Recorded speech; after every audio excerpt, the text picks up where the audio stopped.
Почитувани слушатели, во рамките на проектот Македонско национално единство, што го реализираме на програмата на Македонското радио, Радио Македонија, мој соговорник во студиово е универзитетскиот професор Јанко Бачев, председател на Народно движење за Македонија. Во рамките на овие интервјуа, што ги водам со истакнати поединци од Македонија, го бараме нивниот став или ставот на политичките субјекти што ги предводат по прашањето на Македонското национално единство.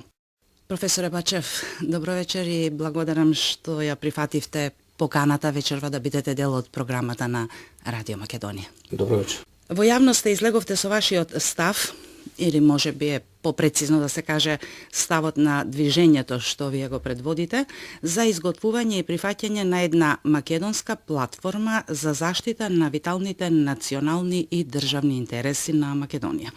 Оваа платформа, според Народно движење за Македонија, би требало да биде проект на македонците, а не проект на власта, која и да е, односно велите дека изготвувањето и прифаќањето на една македонска платформа не треба да биде дело само на структурите кои се дел од власта или се блиски до неа. Би сакала малку поконкретно да го објасните ова за нашите слушатели да имаат појасна слика за што всушност станува збор. Но првин сакам да ми кажете зошто, според вас, досега не е направена една македонска национална платформа или како веќе ќе ја наречеме?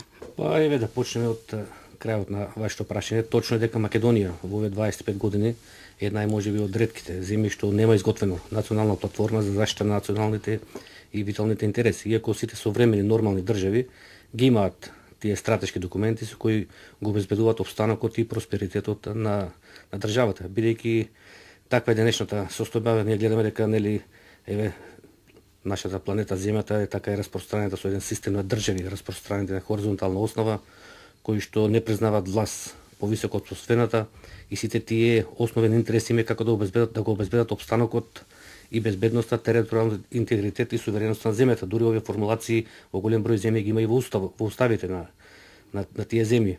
Сега за жал Македонија го нема овој документ, така да кажам едно историско македонско проклетство се уште не прати на делби и поделби меѓу македонците кои не сакат да седнат и да ги дефинират тие стратешки интереси.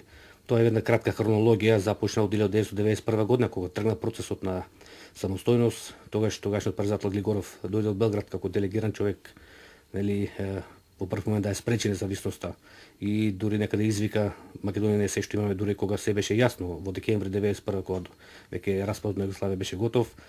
Па тогаш опозицијските партии води некоја своја политика, го немаше тоа единство. После дојде војната 2001 година кога исто видовме тогашните најодговорни лидери Бранко Црвенковски и Лјупчо Георгиевски не сакаа да седнат и заеднички да ја браниме државата која што беше нападната, за разлика од нивните така да кажем опоненти покојни од Џафери и Имери Мери кои што одеа кај Леотари Пердју, тогашните олеснувачи, кои што зборуваа во еден глас кога се однесуваше за албанските интереси. За жал Лјупчо Георгиевски и Бранко Црвенковски одеа и се кодошеа само еден со друг на штета на Македонија и на македонците и видовме Македонија излезе од таа војна поразена, посрамена, понижена и со нарушено достоинство до денешен ден, некако резултат на тоа што безбедносните сили не може да се справат со тие терористички формации, туку како резултат на тие внатрешни политички предавства и политички сценарии кои што се водеа. Понатаму еве сега пред 2 години дојде и актуелната криза. Во Македонија Груевски и Заев не учат од грешките на нивните претходници.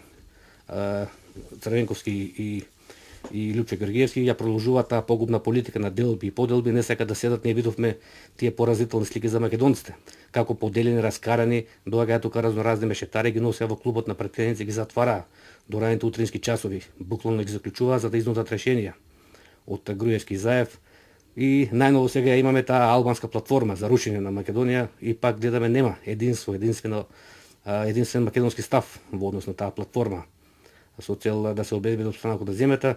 И тргнувајќи од тие причини, ние како Народно движење за Македонија на 4 јануари годинава лично на Никола Груевски и Зоран Заев им поднесов меморандум за Македонија. Тоа е една своевидна платформа во која ние дававме еден предлог и стартавме така популарно сега во јавноста што ги нарекуваат црвени линии, докаде што може да се оди. И таму накратко наведовме неколку точки со кои што се обезбедува унитарниот карактер на државата, дека Македонија е единствена држава со единствена државна власт, дека територијата е неделивена и отугива, без можност за територијални единки, федерални единки, службен јазик македонскиот јазик и кирилското писмо, неменување на името на државата, развој на државата врз домашна памет и врз домашно единство како најсилна брана против секаква надворешна или внатрешна закана, понатаму попис на населението и на крајот предвидовме и две така мерки, условно кажа од економската сфера, побаравме економска еднаквост на сите граѓани, али во смисла сите да плаќаат еднакво даноци према државата без разлика во кој дел на државата живеат, бидејќи поразителен е статистичкиот податок од управата за јавни приходи во Тетово, каде што речиси поголем број, над 50% од албанците воопшто не плаќаат данок во државата. И на крајот побаравме ревизија на криминалната, нечестната приватизација со која што десетна транзитски бандити, олигарци си го поделија целото општествено богатство кој што 50 години назад го создава сите работни луѓе во социјализмот и ревизија и одземање на постприватизациониот грабеж. Сега овој меморандум значи ние го ставивме на 4 јануари и сега видовме деновиве излегува некои иницијативи од некои политички партии кои се дел од власта. Ја формализира таа иницијатива за донесување нова платформа. Фактички ние не се лутиме како Народно движење за Македонија, нашата иницијатива да се прекажува сега како туѓа иницијатива од други партии, бидејќи за нас е приоритет како партија која во основа се бори за одбрана на националните и државните интереси, да престанат делбите, поделбите, па нека и се крадат ако се работи за добри идеи, само да се спроведуваат. И од тука повикавме тој проект да не биде дел од власта или од структури кои што се блиски или кои што се дел од власта, туку тоа да биде една платформа, да е на поширока македонска основа, да се обезбеди на крајот тоа национално единство, да го изразуваме македонскиот народ со тоа национално единство. И суштината, така ако може да кажам со еден збор на таа платформа, би била да ги Груевски и Заев најпосле секако најодговорни во моментот за едината земјата се вразумат, да седнат, да ја освоиме таа македонска платформа, а за сето останато, кој каква данъчна политика, кој какви субвенции, кој каква спортска, културна, младенска политика ќе води слободно нека се расправаат за тие тековни прашања, али за овие прашања што ќе ги уредиме, ќе се обврземе сите, никој да не чепка, без разлика кој ќе се остави влада, кој ќе победува на избори, со тоа што сметаме бидејќи овие прашања го обезбедуваат опстеникот на државата и просперитетот на сите граѓани во земјата. Велите дека за создавање на овој фундаментален проект е потребно најпрвин да се обезбеди национално единство на поширока основа со вклученост и на партиите од власта и од опозицијата во земјава и во оваа насока веднаш да се започне со потребните активности. Ова ви е наведено и во меморандумот, односно во документот за кој што споменавте дека веќе им го доставивте на лидерите на двете најголеми политички партии во Македонија. Еве како да се обезбеди ова национално единство и кои се според вас активностите што наитно треба да се преземат? Вие во меморандумот, односно во вашата платформа пред малку искажавте повеќе точки, но кои од тие се така наречените црвени линии за кои што би требало да се добие согласност од сите политички субјекти во држава кои што се одговорни и за виталните интереси и за просперитетот и опстанокот на македонската држава? Па сега ние нашиот документ не претендираме дека е најдобар, дека содржи се што е потребно, него сметаме дека треба да представува една поидовна основа. Една иницијатива, така. Една поидовна основа од која би се тргнало, да кажем, во изготвувањето на таа платформа. И сега во овој момент е најбитно, значи таа иницијатива сега треба официјално да дојде, јас реков, и пак условно кажам, од двете најголеми партии македонски. И сега на прв момент, значи проблемот е лесно решлив. Доволно е само да се има желба и волја да седнат најодговорните во овој момент лидерите на двете големи партии да седнат и да формат едно тело во прв момент од сите така условно кажам македонски партии, дали опозицијски и позицијски, во кои што ќе се усогласат, ќе се договорат тие основни, така што и викате, што и кажуваме условно популарно во јавноста црвени линии. Сега тие се значи неколку точки. Тука пред се треба да се обезбеди унитарниот карактер на државата. Понатаму, како во сите современи нормални држави, се знае дека секој основен субстрат, основен носител на државноста е мнозинскиот народ. Македонија значи да се биде држава национална со гарантирани права на сите национални малцинства во земјата, бидејќи цела Европа базира на тој национален субстрат на мнозинскиот народ, освен сега Швајцарија и Белгија, ама тоа се таму држави од поинаков тип, таму нема швајцарски и белгиски народ, него тоа се некоја мешавина од други народи. Значи сите европски држави јасно функционираат на тој принцип, али ние сега гледаме иницијативи во кои што сака да се редефинира државата, се направи бинационална, федерална и еден се понатаму неменување на името. Ние како Народно движење за Македонија, нашиот став е јасен, државата нема потреба да го менува името Република Македонија и што е поинтересно има механизми како тоа да се правни механизми како тоа да се поврати. Еве сега една мала дигресија, само накратко да кажам дека своевремено мојот докторски труд беше токму на таа тема, правните механизми за враќање на името во Обединетите нации. Значи ја таму давам 4 механизми. Кои се тие 4 механизми? Било добро да ги образложите во оваа пригода. Тоа се 4 механизми преку генералниот секретар, Советот за безбедност, Меѓународен суд на правдата и Генерално собрание на Обединетите нации. Значи тоа се 4 одвоени механизми за кои евентуално би се одлучила некоја влада, ако собере храброст по проблемот од политичкиот да го префрли на правниот терен, да се огрхи било дали ова, дали некоја наредна влада, значи стојат на располагање 4 меѓународно правни механизми кои што може да се поврати името во Обединетите нации, тие се одвоени од себе, за кои евентуално би се одлучила некоја влада, тоа е веќе политичка проценка кој од тие би давал најизгледни шанси да се успее во спорот со името. Значи јас стојам на ставот дека Македонија треба да го примени правниот пристап во однос. Меѓутоа, за жал, до сега не видовме така иницијатива или храброст. Се уште сите наши влади во овие 25 години обстојуваат на политичко-дипломатските техники на решавање на спорот со името преку разговори, преговори, добрите услуги што ги дава сега посредникот, што ги дава генералниот секретар преку своите посредници, моментално преку Метјо Нимиц. Така да, значи тие се некои основни линии и сега можеби тука како некоја така да кажеме дополнителна која што би била од голема корист за сите нас како граѓани, мора ние уште еднаш да ги провериме резултатите од пописот во 2002 година, бидејќи тука сега еве пак мора да направиме мала дигресија. Ние како Народно движење за Македонија од 99 година поднесуваме кривична пријава за фалсификување на пописот во 2002 година и со многу квалитетни, предложени се многу квалитетни издржани докази дека тој попис е фалсификуван, меѓутоа таа пријава остана закочена во обвинителските фиоки на Зврневски и од тие причини декември месец 2015 година, сега пред 2 години, предметот го префрливме во специјалното обвинителство, меѓутоа и КЦ Јанева молчи, значи никој не сака да се зафати со ова прашање од интерес за Македонија. Од друга страна гледаме за какви беззначајни дела сега ги гледаме во јавност со страна јавната обвинителка, таму некои беззначајни кривични дела за шамарење, некој за да не речем глупости, додека за пописот молчи и оваа обвинителка, иако пописот има надлежност да постапува по него, бидејќи се спомна во една од тие разговори преслушкувани што излегува во јавноста, така да ова стратешко прашање очигледно молчат и од тука тоа не дава право да изведеме заклучок дека најверојатно тие активности на обвинителството се резултат на некои странски ментори кои проценели дека пописот не треба да се отвара. Значи тие би биле неколку така основни елементи со кои се обезведува унитарноста, територијалната интегритет, сувереноста на Македонија и на македонците.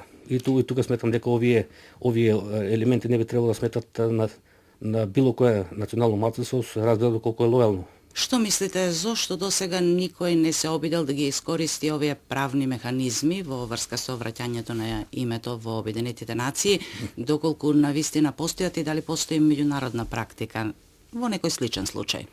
Па до сега немало во практиката на Обединетите нации држави членки на Обединетите да оспоруваат име на земја кандидат за членка на Обединетите нации, како што беше во случајот со Македонија, кога на 8 април 1993 година беа поставени 2 дополнителни услови да преговара со Грција и да ја носи таа срамна референца поранешна Југословенска република Македонија.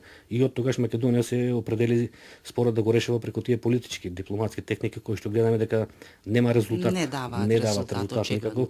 И од тука за мене еве покрај партискиот мој ангажман околу тие стратешки национални интереси, јас и на лична и научна основа продолжи со таа активност и како што спомнав побрав тема кога своевреме ја бранев докторската дисертација на правниот факултет, побрав тема во врска со името и тоа во моите истражувања значи дојдов до тие 4 меѓународно правни механизми кои што стојат на располагање на Македонија.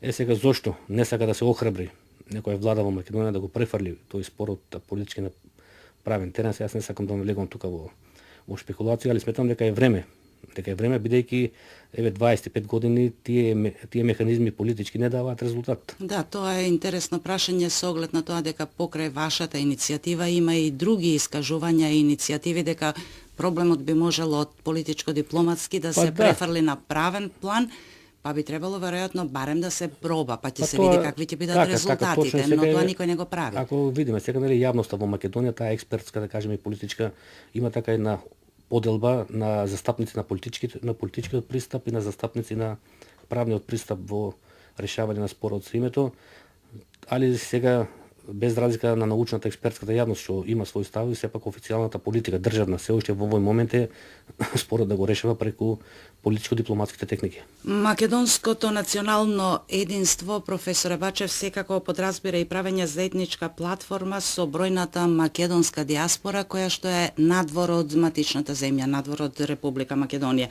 Како вие ја гледате улогата на македонската диаспора на овој план? Еве гледаме во последно време и порано, меѓутоа во последно време и во државава и надвор од неа зачестуваат тие иницијативи за создавање на една македонска национална платформа, за македонско национално единство се почесто се зборува. И еве и вие самите пред малку рековте дека може би е веќе крајно време нешто такво да се направи. Каква би била тука според вас улогата на македонската диаспора? Колку таа може да биде двигател или подкрепувач на една ваква иницијатива за таа да се реализира, да се направи и да се примени во практика?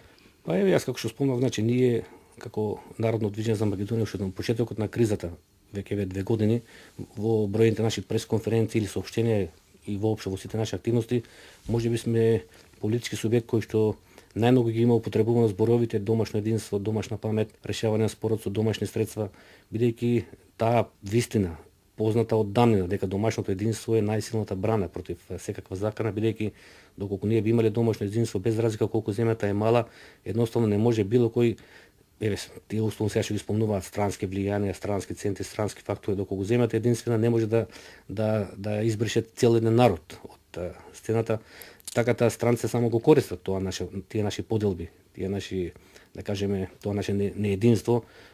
И од тука, еве сега, добро некако македонци, без разлика каде живееме, да се постигне тоа единство, али за жал, како што гледаме, таа поделеност внатре се рефлектира и кај македонци што живеат надвор од Македонија. Сега во поранешниот југословенски систем, тука може би имаше грешка, мислам грешка, таква беше ориентацијата во таа заедничка федерација, кога тогаш и преку службата за државна безбедност се правеа вештачки тие поделби надвор меѓу македонското иселеништво, меѓутоа сега веќе кога ги нема тие активности, кога се укинати тие линии на македонски екстремизам, кога не се промовираат во странство, сега испливаат на видели на други интереси. Еве гледаме таму по Австралија, сега веќе материјалното избега на прв план, се караат за имотите, за парите во црквите, така да добро е државата, како бидејќи сега тие македонци имаат своја сопствена држава, независна држава, добро е да проработи на тој принцип. А што се однесува до овие соседниве тука, од најблиско, од нашето окружување македонци што живеат во соседните земји, тука мислам дека државата многу затајува во својата улога што треба да ја има, бидејќи не им нуди никаква помош. Гледаме каква агресивна политика водат соседните држави во однос на Македонија преку своите, да кажеме, тие безбедносни служби. Од друга страна Македонија не парира со соодветна активност.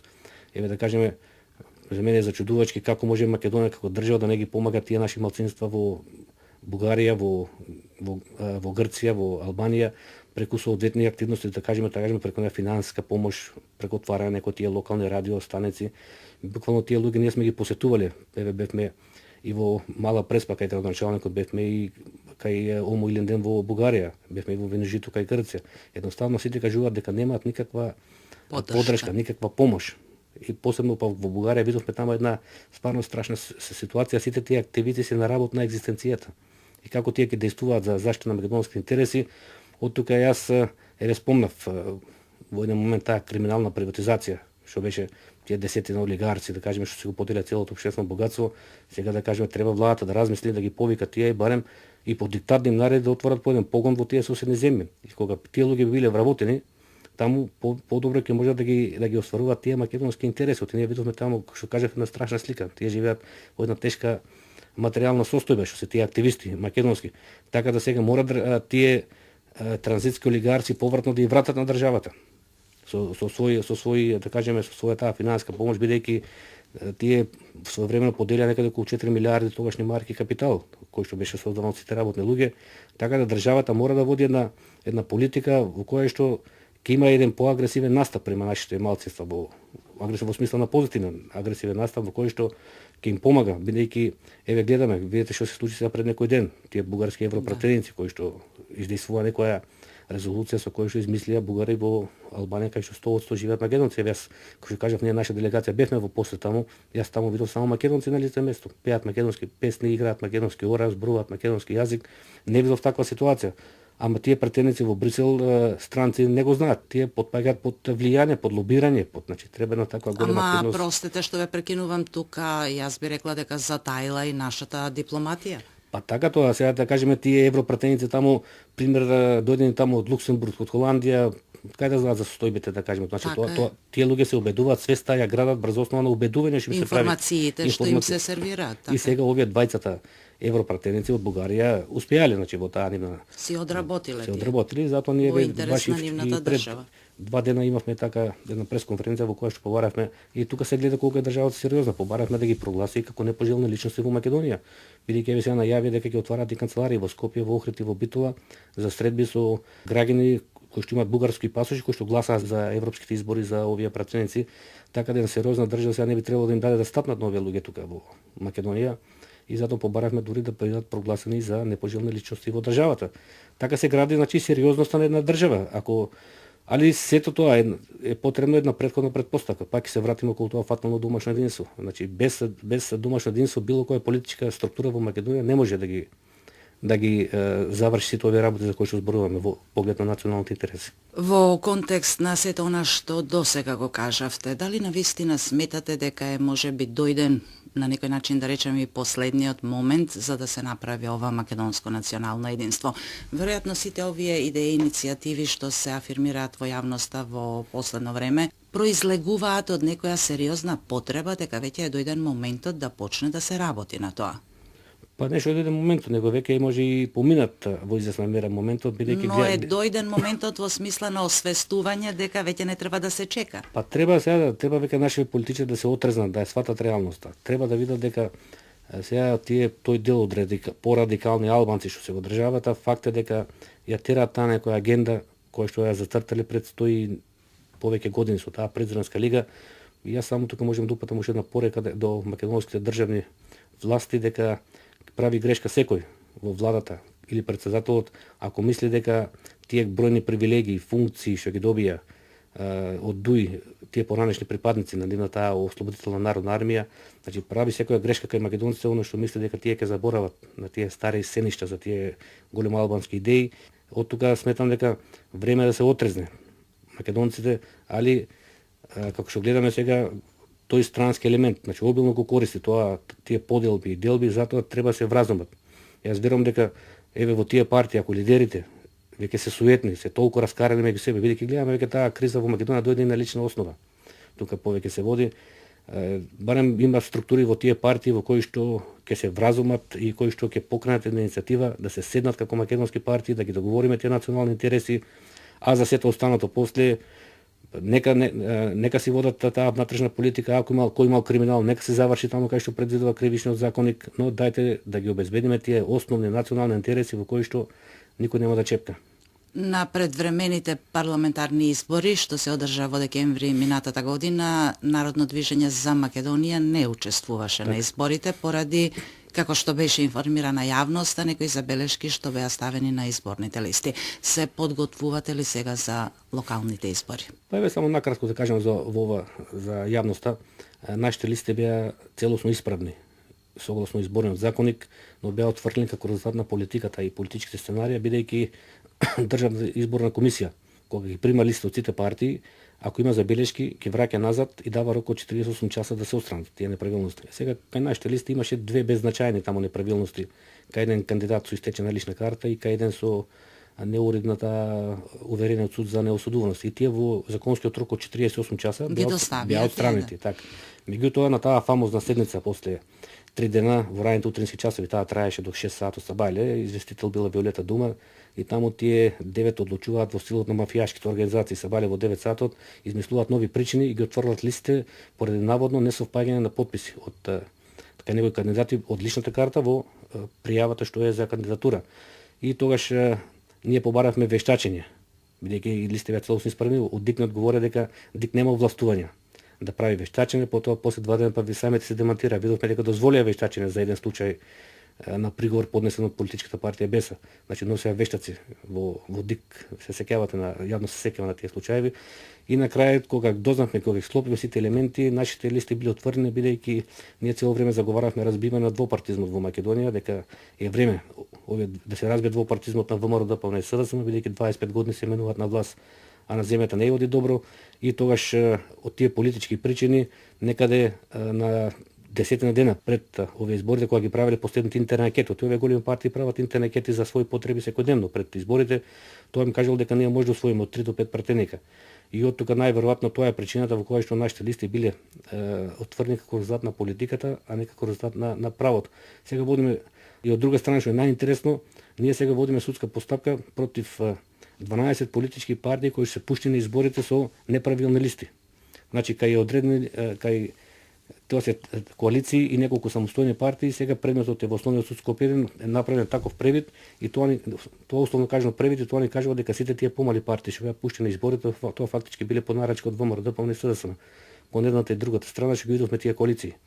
На изборите, значи тие листи уште еднаш ќе повторам, нашите беа целосно исправни, целосно правилни, меѓутоа од тие политички сценари беа отврени и како што кажавте сега, доколку изборите се роковите газат, почетокот на март треба да бидат распишани, ние сме спремни за локалните избори и ќе настапиме самостојно во поголем број на општини, некаде околу 40 листи ќе имаме, тоа е значи 40 општини. Доколку пак дојде до одлагање на изборите, тогаш останува значи таа наша активност да продолжи, да се спремаме за изборите, а ние се надеваме дека ќе има локални избори и сега кога ги спомнуваме веќе локалните избори, само да спомнам уште еден момент, бидејќи со тој медиумски мрак во земјата кој што владее, кој што кон помалите партии, јавно се верувам дека малку знае во 2013 година на последните локални избори кај македонските партии што настапија, ние како Народно движење за Македонија со 15.537 гласови со 9 советника остваривме трет резултат после ВМРО, ДПМНЕ и СДСМ, значи на локалните избори во 2013 година. Тоа беа последните локални избори, така да сега се спремаме значи и за овие локални избори доколку се одржат во мај.